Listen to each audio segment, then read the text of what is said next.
আজকে নুডলসের একটা নতুন রেসিপি শেয়ার করব। প্রথমে দুধ জাল দিয়ে পনির বানানো হচ্ছে, আর ছোট্ট একটা আলু এভাবে কুচি কুচি করে কিছুক্ষণ সিদ্ধ করা হচ্ছে। পনিরটা অলরেডি তৈরি করা হয়ে গেছে, আর এখানে নুডলস কিছুটা সিদ্ধ করে রাখা হলো।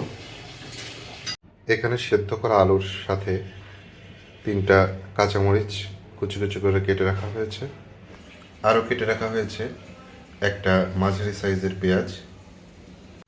এভাবে পনিরগুলো কিউব করে কেটে নিয়েছি ছোট ছোট করে। কড়াইতে সয়াবিন তেল দেওয়া হয়েছে। তেলটা কিছু গরম হলে পনিরগুলো আমি দিয়ে দেব। পনিরগুলো দিয়ে দিলাম, কিছুক্ষণ পনিরগুলো ভাজবো। পনিরটা ভাজা হয়ে গেছে, যদিও তেল সেইভাবে গরম না হওয়ার কারণে পনিরটা একটু মাখা মাখা হয়ে গেছে।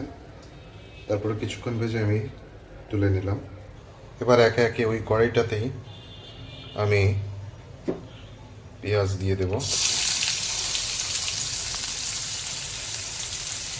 আধা সেদ্ধ করা আলু এবং কাঁচামরিচটা দিয়ে দিলাম, এবং কিছুক্ষণ ভাজার পরে একদম শেষে একটা ডিম ভেঙে দিলাম ভাজার জন্য। ডিম টেবিলে ভাজা হলে অবশেষে পনির দিয়ে দিলাম, এবং এবার নুডলসগুলো দিয়ে দেবো। নুডলস দেওয়ার পরে কিছুক্ষণ এভাবে ভেজে নেব, এবং নুডলসের যে মশলাটা ছিল সামান্য জলে সেটা গুলে নেব।